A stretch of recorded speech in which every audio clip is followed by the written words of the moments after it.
नमस्कार दोस्तों, योगेश टेक्निकल में आपका फिर से बहुत बहुत स्वागत। दोस्तों आज के इस वीडियो में हम बात करेंगे रेफ्रिजरेटर के बारे में। रेफ्रिजरेटर चलता है लेकिन पूर्णतः ठंडक उत्पन्न नहीं करता, यानी पूरी कूलिंग नहीं करता। इस विषय पर क्या क्या फॉल्ट फाइंडिंग हो सकती है, उस सभी के बारे में हम इस वीडियो के माध्यम से समझने की कोशिश करेंगे। विशेषकर उन दोस्तों के लिए जो दोस्त इस फील्ड में नए हैं, वीडियो में लास्ट तक बने रहिएगा। उन्हीं के आग्रह पर मैंने एक ही वीडियो में वो सभी फॉल्ट फाइंडिंग करने की कोशिश की है जो आपके काम आएंगी। अगर चैनल सब्सक्राइब नहीं किया तो सबसे पहले चैनल सब्सक्राइब कीजिएगा और वीडियो को लाइक और शेयर अवश्य कर दीजिएगा। तो वीडियो में आगे बढ़ते हैं दोस्तों। सबसे पहले आपको रेफ्रिजरेटर को चलाकर देखना होगा, क्या आपका कंडेंसर गर्म हो रहा है, कुछ हल्का गर्म हो रहा है या फिर अच्छी तरह से गर्म हो रहा है। इस बात को समझने की कोशिश करें।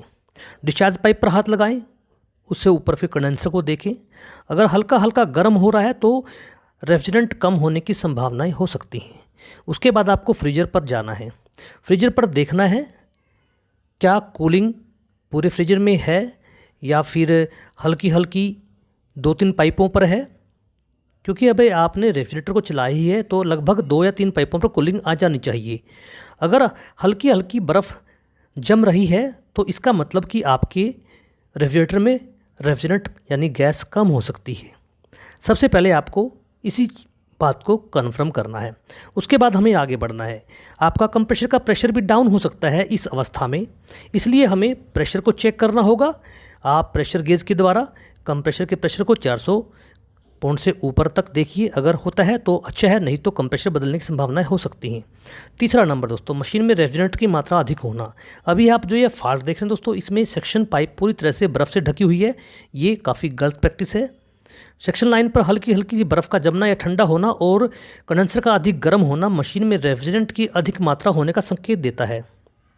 ऐसा होने पर मशीन में से कुछ रेफ्रिजरेंट निकाल दें, लेकिन ध्यान रखिए अगर आपने हाइड्रोकार्बन भरा है तो आप नहीं निकाल सकते। सिर्फ सिंगल कंपोनेंट वाली गैस ही आप निकाल सकते हैं, इसलिए ध्यान से गैस भरिएगा।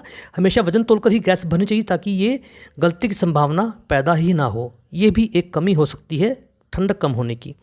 उसके बाद दोस्तों, सिस्टम का चोक हो जाना।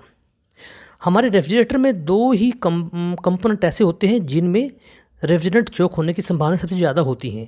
आप देख सकते हैं एक फ़िल्टर आपके सामने है और ये पूर्णतः चोक है। कभी भी आप रेफ्रिजरेटर के फ़िल्टर को ब्रेजिंग टॉर्च के द्वारा ना निकालें।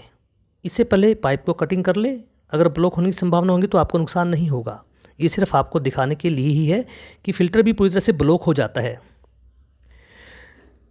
अभी आप इस क्लिप में देखिए।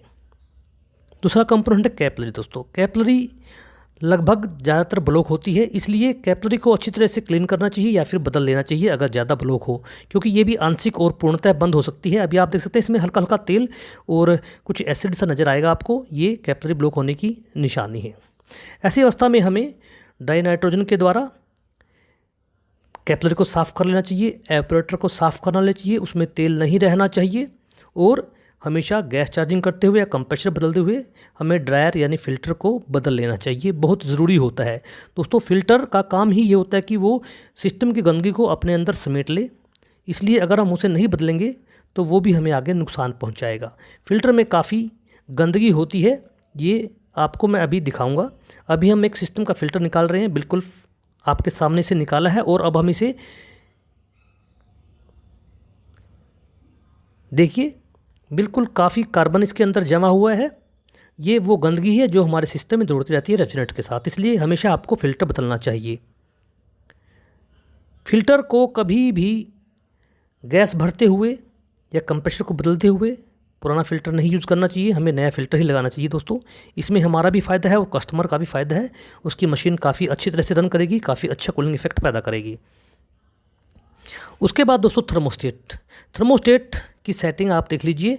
अगर थर्मोस्टेट की सेटिंग के अनुसार कूलिंग हो रही है तो अच्छा है, नहीं तो थर्मोस्टेट का जो डिफरेंशियल है वो प्रॉब्लम कर सकता है, इसलिए उसको स्क्रू के द्वारा सेट कर लीजिए। ये भी एक समस्या हो सकती है रेफ्रिजरेटर में पूर्ण ठंडक ना होने पर। उसके बाद आपका कंडेंसर बुरी तरह से धूल व हवा इत्यादि के बारे में निरीक्षण करें।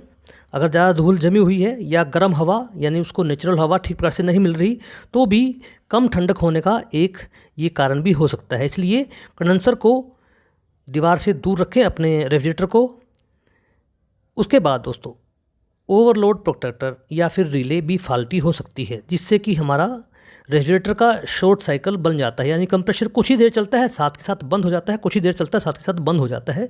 इस अवस्था में हमें हमारे रिले को देखना चाहिए, क्या वो ठीक प्रकार से काम कर रही है, रनिंग कैपेसिटर को देखना चाहिए या फिर ओवरलोड प्रोटेक्टर को देखना चाहिए, जो आजकल आपको इस टाइप के ज़्यादातर मिलते हैं।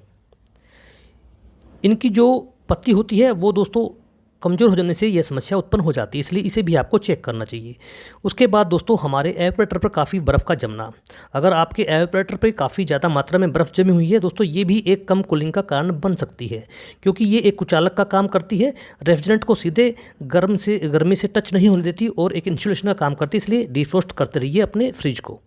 उसके बाद ये समस्या दोस्तों, ये हमारा जो रेफ्रिजरेटर में बल्ब होता है वो लगातार चलता रहता है, जिस वजह से इसमें गर्मी उत्पन्न होती रहती है और हमारा जो रेफ्रिजरेटर वो पूर्ण ठंडा नहीं हो पाता। इसकी वजह ये भी हो सकती है आपका जो रेफ्रिजरेटर है उसके जो हमारी कैबिनेट है उसमें प्रॉब्लम हो सकती है, स्विच में प्रॉब्लम हो सकती है, इसलिए उसे देखिए और उसे रिपेयर कर दीजिए। अगर लगातार बल्ब जलता रहेगा तो अंदर गर्मी पैदा होगी और जिससे कि हमारे रेफ्रिजरेटर में रखे हुए सामान ठंडे नहीं होंगे, ये भी एक कारण हो सकता है। इसलिए आपको ध्यान से रेफ्रिजरेटर की फॉल्ट फाइंडिंग करनी चाहिए। इसका भी हमने निदान ढूंढ लिया है, हमने वहाँ पर पेस्टिंग कर दी है कुछ हार्ड मटेरियल की, जिससे कि हमारा रेफ्रिजरेटर का स्विच पूरी तरह से पुश होगा और बल्ब हमारा बंद हो जाएगा। कई बार हमारा स्विच है वो अंदर से भी ख़राब हो जाता है, इसलिए इस फॉल्ट को हमेशा ध्यान में रखें। ये दोस्तों छोटे छोटे फॉल्ट होते हैं लेकिन ये काफ़ी ज़्यादा इफेक्ट करते हैं, इसलिए आपको इन्हें नज़रअंदाज नहीं करना चाहिए। इसके बाद हमारा जो ठंडक ना होने का एक मेन कारण है वो हो सकता है रेफ्रिजरेटर के दरवाजे का खुला रह जाना। ये भी एक कारण हो सकता है। कई बार हमारा रेफ्रिजरेटर ऊंचे नीचे स्थान पर रखा होता है जिससे दरवाज़ा खुला रह जाता है, लेकिन आजकल तो नए फ्रिजों में ऐसे फंक्शन भी आए हुए हैं, अगर दरवाज़ा खुला रह जाता है तो उसके लिए अलार्म एक बीप साउंड उत्पन्न होता है जिससे हमें पता चल जाए कि दरवाज़ा खुला हुआ है। ये कुछ ही फ्रिजों में होता है, ये इसीलिए दिया होता है ताकि हमारा दरवाज़ा गलती से ना खुला रह जाए। उसके बाद होता है दोस्तों डोर से रिसाव होना, यानी कि जो हमारी गैसकेट है दोस्तों ये एक नरम रबड़ की बनी होती है और जो हमारे फ्रीजर को एक तरह से लॉक करती है ताकि बाहर की गर्म हवा फ्रीजर के अंदर ना घुस पाए, हमारे रेफ्रिजरेटर के अंदर ना घुस जाए, जिससे कि हमारा कंप्रेसर लगातार चलता रहेगा और जिससे उसके ख़राब होने की संभावनाएं बढ़ जाती हैं। इसलिए आपको अपने फ्रिज की गैसकेट को जांचना चाहिए, उसे समय समय पर साफ़ करते रहना चाहिए।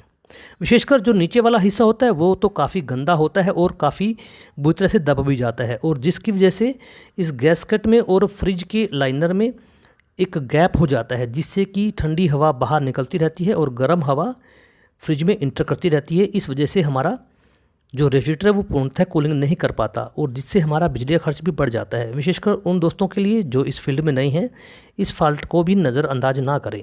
अगर आपको ऐसी संभावना दिख रही है, कस्टमर से कहिए कि आपके फ्रिज की डोर गैस बदलवाने का समय आ गया है और उन्हें बताइए कि इसे हल्के गुनगुने पानी से साफ़ करते रहें ताकि ये जल्दी से ख़राब ना हो।